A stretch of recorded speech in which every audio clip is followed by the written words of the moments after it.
Hello and welcome to the 11th episode of the Extreme Sports Performance podcast. My name is Ryan Blake, I'm the founder and CEO of Extreme Sports Performance. In this episode I'm going to be speaking to Jamie Mitchell. Jamie is the physiologist for GB Boxing. I'm going to be asking the questions I ask all my guests. Who he is, what he does, where has he come from, what has he done along the way, what are the key moments from his career so far, what are his top 3 areas of interest, what are the most valuable things he's learnt to date, who are his top influences, what are his top resources for information, what are his top sports performance exercises or drills, what are his top pieces of advice, and finally where can people find him. We freestyle a little bit between questions throughout our chat. We really enjoyed recording this episode. We hope you enjoy listening to it. Here we go. Jamie, thanks for joining us on the Extreme Sports Performance podcast. Could you just start by telling everyone who you are and what you do, please? Yeah, of course. So I'm Jamie Mitchell. I am the physiologist for GB Boxing, and that is through the English Institute of Sport. So I've been in that role for about 9 months now, started in March this year. Fantastic. And prior to starting that position, what had you done leading up towards this opportunity and starting there? Yeah, so I'm fairly new in my career. So I finished my Masters in Exercise Physiology up in Loughborough. That was in September of last year, so September 2017. And previous to that, I did Sport and Exercise Science undergrad degree at Bath, and along with that, I did a 1-year full-time placement, physiology placement with the English Institute of Sport at Bisham Abbey. So that was working primarily with the GB hockey team, and that was probably, I'm sure we'll talk about it as we go through, but that was probably kind of the most important early experience in my career so far. So yeah, as I say, fairly new in my career, but really enjoying it so far. How important was the placement you had at Bisham Abbey, like leading into this role you're doing now? Like, do you think that if you hadn't done that, it would possibly have not led to you having this opportunity? Yeah, I mean, absolutely, it was hugely important. I think it was important probably for 2 reasons. The first was just being able to actually operate in an elite sport setting and being able to, it's not just a university coursework paper, and it's not just looking into the research and putting something down on paper. And I think gaining some of those softer skills that for me are really the absolute key when working in sport. I mean, we work with people, we work with human beings.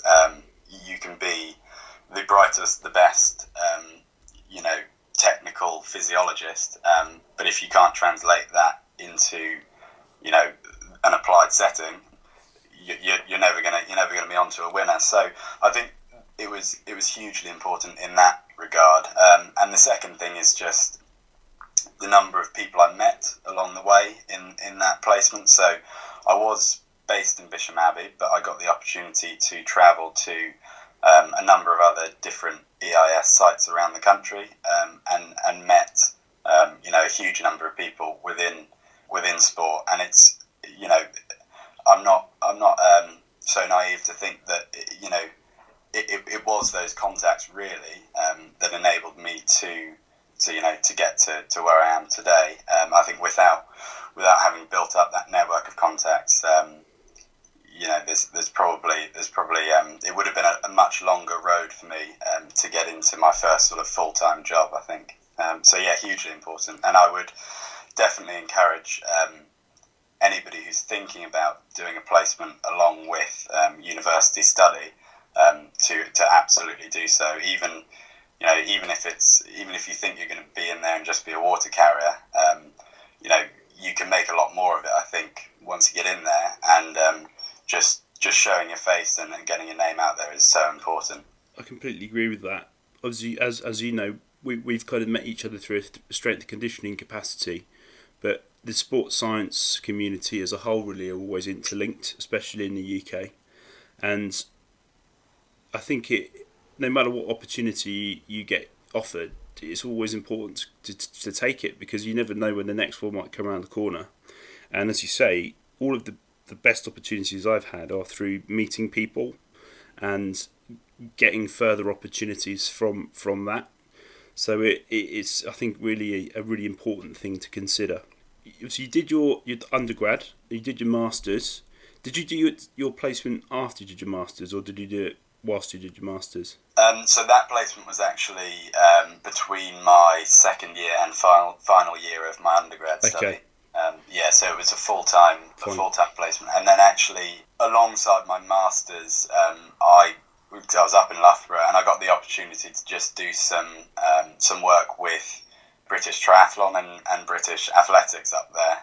And actually, my master's dissertation, I was really lucky to be able to use some of the triathletes up there to take part in my study, in my dissertation. So again, another example of, if the opportunity is there to go and get stuck in, definitely do it. Definitely go and have a go. And that was just another sort of 6 months of experience for myself. So I think that is, from my point of view, definitely the best way for undergraduates to gain experience is to try and integrate that practical applied process into your actual degree, because it does save quite a lot of time, and it also kind of really engages you in the process whilst you're also studying. So I think it's a lot of courses, undergrad, postgrad courses, are starting to do that more now, which is great, because I feel like the whole process is a little bit more fluid and effective for the people involved. Because I know in the past that's never been the case. People usually finish university, then have to find the opportunities, and it seems to almost take a lot longer. So, from the strength and conditioning world, obviously, there's a few options you've got these days, but usually it would be a undergraduate degree in sports science, but sometimes now people are just doing strength and conditioning undergraduate degrees, and or then a master's in some form of further extended sports science, or specifically strength and conditioning, and then they have to go on to get an accreditation with the UK Strength and Conditioning Association. And that's usually kind of what most elite sports settings, organisations, teams are looking for now. Strength and conditioning coaches with an undergrad, a master's, and a UKSCA accreditation. Is there something similar in the world of physiology these days? Yeah, so I mean, the BASES accreditation does still exist. I personally am not BASES accredited. I think that is something that in the future I will be looking to do. I guess it's another string to your bow, and it's always good to have those sort of official qualifications, accreditations. I think it's certainly not a prerequisite in physiology in the same way that I know a lot of job descriptions for S&C will kind of set out as an essential that you are UKSCA accredited or have some other form of accreditation. So I think in physiology it is slightly different in that it's certainly not seen as essential. Sure. I think I just wanted to just start by talking about that, because I think a lot of our listeners are undergrads and current students looking for opportunities in the profession. So it's always good to kind of let them know what people who are actually doing it on a daily basis have done and what they've got, because I think there's a lot of misunderstanding in definitely in the different areas of the profession these days. The first question I wanted to ask was, what would be your kind of typical day when you were at Bisham Abbey, before your current role? When you arrived and left, what would that day consist of usually? So within that, it was pretty much full time within the hockey program. So I did do other bits and pieces of sort of lab testing for rowing a base there, and a a few other smaller sports, but predominantly it was with hockey. So really, my day would have been I was the wellness guy. So the hockey players would all do their morning monitoring and fill out some wellness questions every day, and it was my job to kind of be the first eyes on that. So if anybody had slept like rubbish the night before, or if it looked like someone was coming down with illness, or anything that just looked out of the ordinary, I would kind of flag that up to the other practitioners and the coaches where appropriate. And then probably a large part of the role was GPS monitoring. So on pitch, for all of their high intensity sessions, all of the players would be wearing GPS units and heart rate monitors. And so a large part of my day was collecting that information, uploading it onto the computers and sort of putting together reports based on that. And those reports would go to, again, the S&C practitioners and the coaches. And we would use that information, we would use it to sort of try and look at if there was any need for extra conditioning for certain players. So in hockey, as a defender, you'll probably be on the pitch for a long time, but you won't really get many high intensity actions in there, whereas an attacker will probably rack up quite a large number of high intensity actions, but they might not kind of get the overall volume. So it allowed us to kind of build a bit of a picture of what each individual needed conditioning wise. And the other thing that we were able to do is look at how manipulating pitch sizes or team sizes within training, how that affected the physical load that they were under. So obviously it's a highly tactical and technical sport, and hockey training is just that. It's to make them better at hockey. But by using that information, we were able to understand a lot more about the physical stimulus they were getting from that hockey training. And I think we were quite lucky in that the coaches were really bought in that as long as the session was technically delivering what they wanted it to, they were really happy for us to give them suggestions of, can we manipulate the pitch size to be this today, so that they don't get quite as much volume as running if we didn't want them to get as much volume.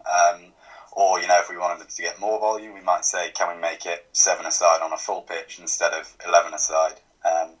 So we use that information that way.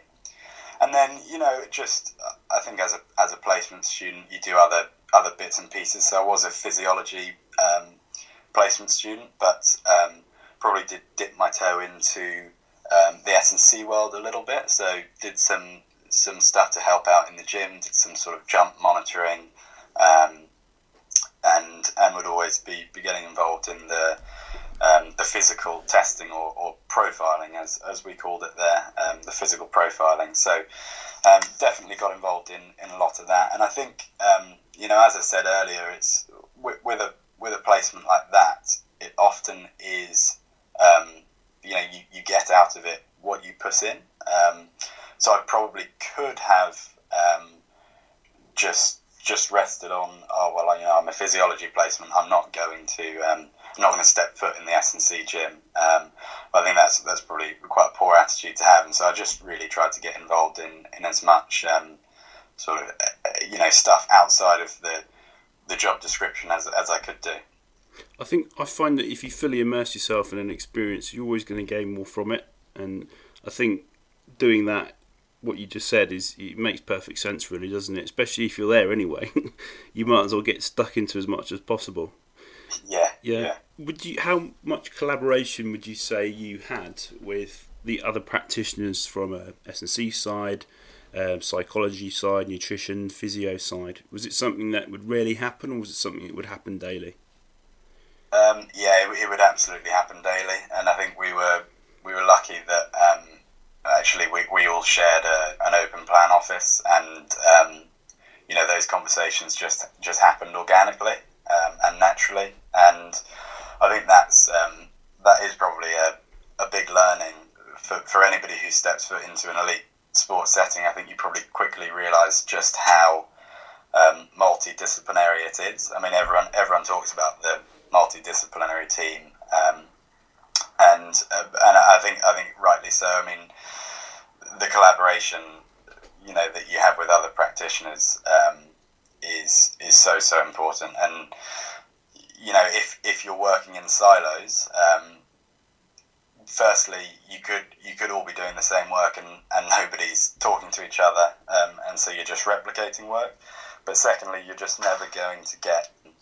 never going to be nearly as efficient if you are working in silos, and marrying up the whole approach, I think is really key. And actually, in my current job role with boxing, that's probably a huge part of what I do, is try to bring together the S&C practitioners and the nutritionists we have, and really make it a unified approach to physical preparation. So that's a really nice segue onto my next question. So what would now your in boxing, obviously very different to hockey, what would that typical day include, and how different is that to what you used to do at Bisham Abbey? Yeah, so a typical day at boxing, I'd probably have less of a hands-on job with boxing compared to what I had with hockey. So a lot of my role now with boxing is kind of trying to make sure that we're planning the training to be as effective as possible. So that will be, it's called a long-term periodization strategies, and trying to make sure that is in place. I do a lot of training load monitoring with boxing, so I think in the past it's probably something that, and I hope the coaches wouldn't mind me saying this, training load monitoring has not been particularly effectively done, and so we're making progress in monitoring training load and being better about making sure that the boxers are kind of getting physically what they need, and then tapering down and peaking at the right times. So there's a lot of that. There's a lot of training load monitoring, and that goes hand in hand with the training planning. One thing that I do that is quite hands-on within the boxing gym is we have an altitude tent, and we're really lucky to have that up there. So basically, it's a boxing ring within a hypoxic chamber, and what we do is leading up to major competitions, our boxers will go in there once a week for an altitude exposure, and that will be high intensity, so they're not in there for any long period of time, and that comes from some research that sort of shows that really high intensity exercise in hypoxia makes the muscles more efficient at producing energy anaerobically. So we know we're not going to be getting any adaptations within the blood. We know we're not going to be, they're not in there long enough. The exposure isn't long enough for us to see any increases in red blood cells or anything like that. But we are looking for adaptations at a muscular level. Unfortunately, without going in and taking muscle biopsies, there's no way of knowing whether that's happening. But I think at the very least, the boxers hugely rate it as part of their preparation for a major competition. And yeah, at the very least, it's giving them a huge psychological edge, knowing that if they can go in there and work with 15% oxygen, and get through it, that it gives them a real mental edge, I think, going into a fight. So that's kind of that's one of the big visible things that physiology does within boxing. There are a number of other sort of smaller areas that we'll probably touch on a bit later as well. Fantastic. Thanks for that insight. That's really, really interesting. just to kind of stay in a semi-related path, what would you say at the moment the top new areas of interest are in physiology research, and what your kind of personal top three interests are in that area too? Yeah, so I think with one thing that I'm hugely interested in at the moment, with boxing being a weight classification sport, and the need for boxers to cut weight and manage their weight and get down to their weight, is something called relative energy deficiency in sport, REDS for short, and that has kind of not overtaken, but it's kind of an update to the female athlete triad, and actually REDS is applicable to males as well as females. So essentially, the way we look at this within boxing is we know that if people are in a chronic energy deficit, it can lead to long-term health problems, and not just that, actually acutely, it can blunt the way that they can adapt to training. For females, it can have long-term reproductive issues for them. So it's something that is really, really important that we look after the long-term health of our athletes. And so the way we go about doing this in boxing is I've managed to set up a testing base up there where we can test resting metabolic rate. So that's just the energy that a person burns just being completely rested. So if I put you on a bed all day and said lie still there, that we test how much energy you burn, how many calories you burn, just basically by being you. And what we'll do is we won't do it for all the boxers, but for specific boxers that we might have concerns about, who maybe need to be tighter on their weight management, we will try and get a baseline resting metabolic rate measurement. So when they're kind of in a healthy, well-fed state, we'll test them, and then as they start to diet, we'll retest them, and basically what we're looking for is, does their resting metabolic rate decrease, and if it does, that's probably a bit of a sign that they might be approaching this sort of if you want to call it a non-functional overreaching state, with the way they're dieting, where actually their body has adapted so far that it's kind of fighting back against them. And so we look to monitor that, and then I'll work closely with our nutritionist and see what we can do about giving them a little bit of a refeed, maybe to sort of kickstart their metabolism that way. So that's one area that I'm really interested in, and the other way you can look at that is through blood tests, and there's something in the blood called triiodothyronine, and it's referred to mainly as free T3, is the way a lot of people will refer to it, and that's a really good biomarker for for whether somebody is approaching this state where their metabolism's not shutting down. That's not the right way to term it, but where their metabolism is suffering and approaching this kind of unhealthy state. So that's a real area of interest at the moment. Another area of interest is critical speed. So critical power has been used in cycling for quite a few years, and critical speed. I'll just explain a little bit about critical speed, because I think it's probably quite a new concept. Sure. So critical speed essentially is a physiological threshold where above an individual's critical speed, they will start to accumulate a lot of lactate. Their heart rate will sort of creep up, and fatigue will occur fairly quickly. And then below that critical speed threshold, you can basically achieve a physiological steady state, and generally at critical speed, somebody will be able to last for about half an hour of running before they fatigue. And the beauty of critical speed is that it's really, really easy to test for. So all we do is we do a 1K all-out running effort, and then the following day we'll do a 3K all-out running effort.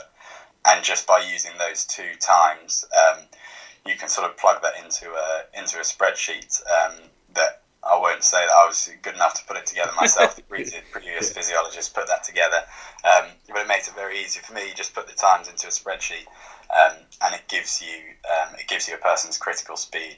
So that's a really nice, quick way of testing for a true physiological threshold, and we can use that to prescribe the running training that the boxers do, and really individualise that training that they do. And I think that's something that is hugely beneficial in boxing. I think in the past everyone has kind of gone out, the heavyweights and the lightweights have gone out all together and kind of done a steady run, and it's been grueling for the heavyweights and easy for the lighter weights. And so by using this, we can really start to individualise the running training, which the boxers and the coaches hugely value running and getting running fit to be fit in the ring. So that's a really nice, easy way of doing it. And there's some good research. As I say, critical power has been used in cycling for quite a few years, and critical speed is starting to come into running and swimming as well. Use it quite a lot now. Yeah, that's fascinating. It's something I wasn't aware of, so that's really interesting to hear. So if I'm just thinking out loud here, if there was going to be a couple of boxers of different weight categories doing this, a similar training session, how would they make sure that they were running or working at the right intensity? Would that involve being on a treadmill at a specific speed? Would that be, or would that involve running outside at a specific heart rate, etc., something like that? Yeah, so we tend not to monitor heart rate hugely when they're running, and I guess that's because through our testing we use speed as our sort of as how we set the intensity rather than the heart rate. So we're really lucky up in Sheffield at the EIS to have a 200-metre running track, indoor track. So we will go out there in the morning and basically we'll split them into pacing groups. So we might say to one group, right, you're running 45-second laps. This group, you're running 40-second laps, and another one 35-second laps. And I mean, I'm not going to sit here and say that it is truly individualised, that everyone is given their exact lap time that they have to keep to. We do group it, and just logistically, we've got 45 boxers on the track at one time. Logistically, it would be very, very difficult to have everyone running at a specific speed. But it does it does just lend that a bit more. I guess it just makes it a little bit more effective doing it that way. Much more effective, I suppose, than just sending the whole group out for a run. Yeah. As you said beforehand. Yeah, brilliant. So, just wanted to come back to one other thing. So, how would you approach getting a boxer into kind of an ideal weight, or leading up to an important fight with the coaches, with yourself, with the nutritionists, and with the S&C coaches? Would that be something that you'd all sit down and plan together? Is it something you monitor over certain amounts of time, or would you approach it a different way? Yeah, absolutely. So I think the first thing that happens, as you pointed out, is a team planning session. Right. So I will get together with the nutritionists, the S&C coaches, probably once every 2 or 3 weeks, and we will review each boxer and where they are, and what we need to do for them. When they're in Sheffield on camp, they are weighed every morning, and that is done in the presence of a coach. You might occasionally get some boxers who are prone to telling a bit of a fib about their weight. So being able to do that in the presence of a coach is really important. And then I think, as I said earlier, the unified approach of physiology, nutrition, S&C, and the boxing coaches, we will, we'll put on extra sessions if people need that. We will work with the nutritionist to try to get the fueling right, that the boxers are fueled up for their key sparring sessions, and they can get the intensity and training that they need from that. But the nutritionist will also work closely with them to make sure that they kind of are restricting their carbs at the right times, and then, as I say, fueling up for the key sessions. We'll work closely with the S&C coaches, and there will be individuals who might be, say, moving up a weight class, and they'll be put onto a strength and hypertrophy block, and that will always be, again, aligned with the nutritionist and the S&C coach. And then there might also be sort of long-term strategies where we might actually think for this person in the long term to be effective at this weight, they might need to actually strip a little bit of muscle off, and that will be, again, an aligned approach with the nutritionist and the S&C coaches, where they might be put on a fairly low protein diet for a long period of time, and then we might try and get some sort of muscle damaging exercise, or increase the amount of muscle damaging exercise that they're doing in the gym, which probably isn't the nicest for that individual athlete. But they've got a very good team around them, and it's always a multidisciplinary team approach. And then, of course, we've got our physio team and our doctors that are making sure that everything we're doing is healthy. And as I said earlier, that these are human beings, that they are athletes looking to be at the top of their game, but they're human beings, and long-term athlete health is always sort of at the forefront of our minds as well. Of course. No, that's really interesting. Thanks for sharing that. So the next question I wanted to ask is kind of not necessarily just related to the world of boxing, but maybe looking back on the experience you had at Bisham Abbey with hockey.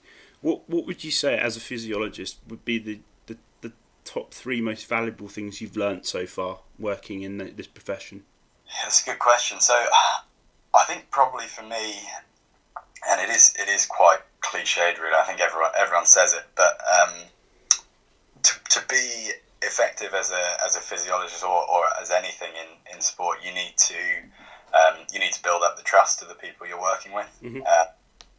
I think especially for advice for young practitioners starting out would be don't bowl in and think you know it all, and try and change the world. And hopefully I haven't been too guilty of trying to do that, but I think you absolutely have to check yourself and realise that the coaches that you're working with are the best in the business, and they've been doing it for a long time. And you need to get their trust that firstly you really care about them and their athletes and making them better, and secondly I think you're not there to challenge what they're doing, you're there to support them, and that's absolutely key. We are support staff. We support the athletes and the coaches. We don't go in and sort of try and change everything and change the world. So that's probably the first big thing that I would say I've learned. The other thing is, people take in information and learn in lots of different ways, and you need to be adaptable to that. And I think there was a really nice example of that in hockey.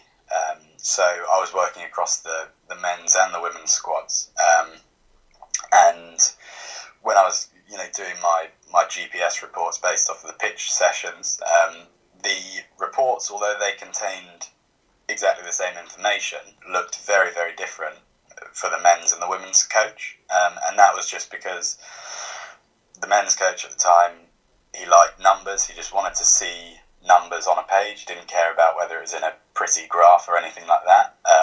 Whereas the women's coach at the time, really was a much more visual person, and kind of needed that visual graphical representation of the numbers.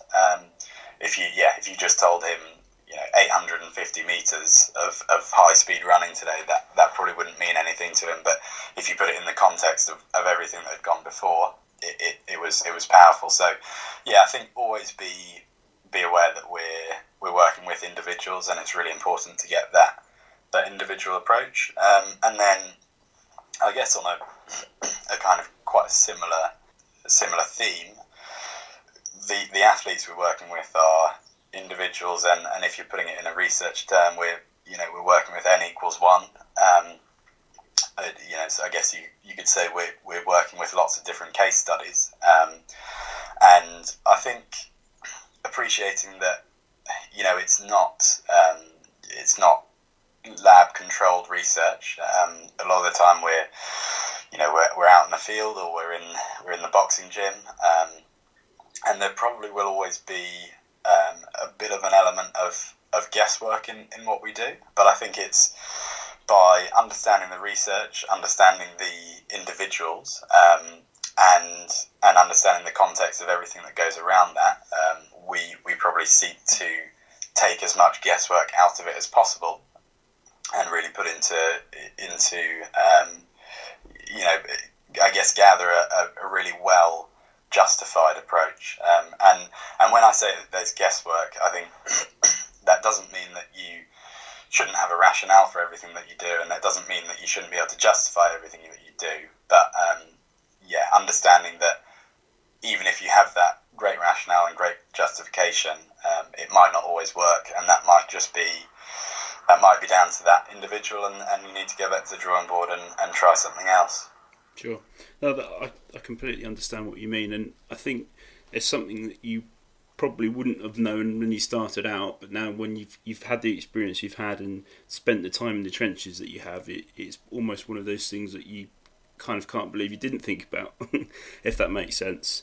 So, yeah, absolutely. And I remember coming into hockey and sort of talking about P-values and all this stuff, and Ben Rosenblatt, who is now with the FA but was with hockey at the time, turned around and said to me, we don't, rightly or wrongly, he said, we don't use P-tests here.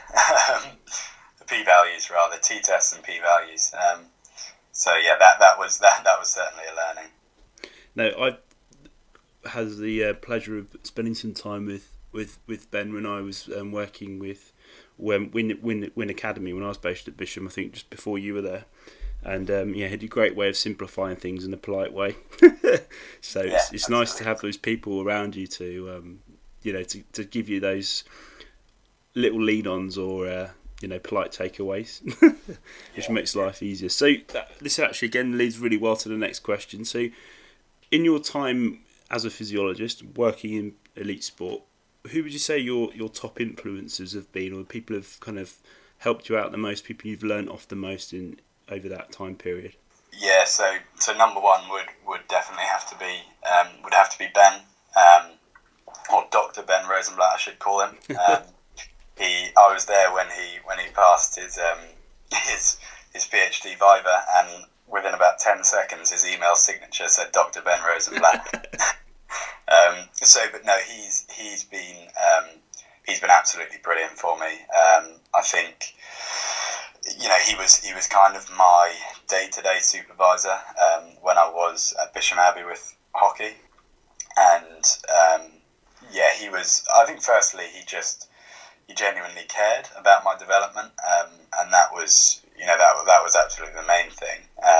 And he would challenge me occasionally. He would challenge me at times that I didn't really feel like I wanted to be challenged, but that's the nature of how you develop and how you learn. And I mean, we've kept in touch. We've kept in touch really, really well, and it's simple things like I called him up the night before I was interviewing for the role with boxing, and he spoke to me for half an hour and sort of put me through almost like a mock interview, and then he said, "Oh, hang on a minute, I work with a guy who used to be there. Let me see if I can get him to call you." And then so his friend who's James Hairsign, who's also at the FA now, who I've never met before, never spoken to before, he then called me up and spoke to me for half an hour, preparing me for that interview. So it's those kind of connections that are so valuable. And yeah, Ben has been absolutely brilliant. And yeah, it's no surprise that it's not a coincidence that he's doing so well in his career, because he's switched on, and he's very, very good with people, and just cares about other people, and I think that goes a long way. Mm-hmm. And then I think probably another guy that's been really influential is Rich Burden. So he's a physiologist with the EIS, and he was my physiology line manager when I was on placement at Bisham. He does a lot of research now into kind of female athlete health and iron status within female athletes. So that kind of has some crossovers with some of the stuff I was talking about earlier with energy deficiency in sport and the female athlete.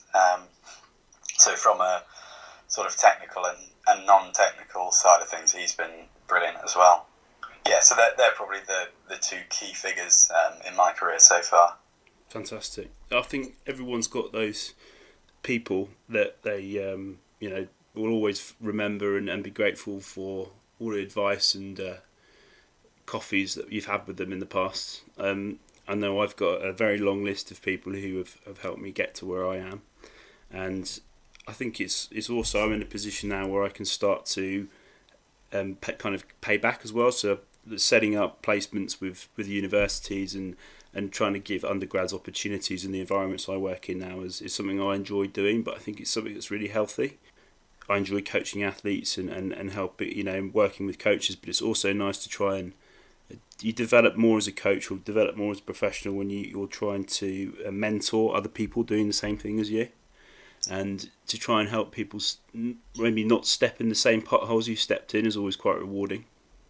Yeah, absolutely, completely agreed. And yeah, as you say, I've had a number of those people. I mean, more than the two that I've just mentioned. I mean, and actually yourself, you took on a bit of a mentor role for me earlier this year. So hopefully, when I'm a bit longer in the tooth and in the future, I can pay back to other people in that way as well. Just moving on, what would you say your top resources are for information? So if there's things that you need to find out about, things that you may need to know more about, where would you go? Who would you speak to? What would you look for? Yeah, I think social media now is brilliant for information. I'm not particularly active at putting stuff out there, but I certainly have a Twitter account, have an Instagram account where I follow lots of different people from the industry. So I guess that's sort of the modern world that we live in now, that you can get all that information at your fingertips pretty quickly. A few key pages for me on that. There's one called Hit Science, which is excuse me, has been put together by Martin Bouchard and Paul Lawson, and that's a really nice page that kind of summarises high intensity interval running and cycling training, and you can probably you can take those concepts and put them to lots of different modes of exercise, but they've put together a really nice kind of summary of sort of the key types of HIIT training and the adaptations that you can achieve from them, and the different ways you can set up different training sessions to target those adaptations. So it's a really applied sort of look at probably some quite theoretical and quite in-depth sort of physiology research. They do a really good job of simplifying and applying that. So yeah, that's HIIT science, HIIT science, and then I think probably everyone in the industry will have seen at some point Jan Lemieux's infographics, and they're a great source of information, and I think that's something that I've kind of learned a lot from those, and not just the information that they hold in them, but I'm probably not the most creative person, or not very good at making things easily digestible. So looking at the way that those are put together is really, really useful for me when I'm thinking about how I'm going to get a message across to an athlete, or if I want to put a kind of informational poster up in the gym. How am I going to put that together to have an impact with the athletes? And then I think I'm really lucky that I'm part of the EIS network, and I think that's one of the great sort of positives and strengths of being in a network like that. Is there's probably 20 other physiologists around the country that I could just drop an email or call up, and just kind of get their take on things, get them to work through stuff with me. And the EIS is very good, particularly within the physiology team, or I should say that's kind of the only point of reference I have. But the physiology team are very good at getting small groups together, small work groups together. So you can go to your work group and really ask them their opinions on what you're doing, get them to challenge you on what you're doing and why you're doing it. So that's a great source of information for me as well. Fantastic. I'll put all those links you mentioned in the show notes, so if people need to access them, they can just click on them and access them directly. So thanks for that. Yeah. Last couple of questions, Jamie. So the next one's going to be aimed more towards physiology, but what would you say your top 3 kind of sports performance exercises or drills or kind of training sessions would be for you to get the biggest changes out of boxers? Yeah, I think understanding the individuals is so important with that. So we might have some boxers who are really great endurance beasts and but are fairly slow and sluggish, and we might have some that are the other way, that are really fast and twitchy but don't have the best endurance. So I think firstly it's about understanding the individual athlete, and then I think from a physiological point of view, what you want to do to try to get the most out of a training session is, if you can, do some form of testing to understand some of your thresholds. That will always be really useful. And as I say, that's one of the great things about the critical speed stuff, is it just requires an all-out 1K effort and an all-out 3K effort, which aren't particularly pleasant at the time, but give you quite a lot of information from a very easy test. So yeah, from a physiological point of view, understanding those thresholds, and then just really trying to spend a good bit of time in a training session at or just above those thresholds, and I think that's where HIIT training is so useful. The idea of HIIT training is that by giving yourself those rest periods, you can spend longer in that session at a threshold. So you might be able to spend a longer time at VO2 max or a longer time at critical speed, and that's going to drive those adaptations. So yeah, I think understanding thresholds, and then working kind of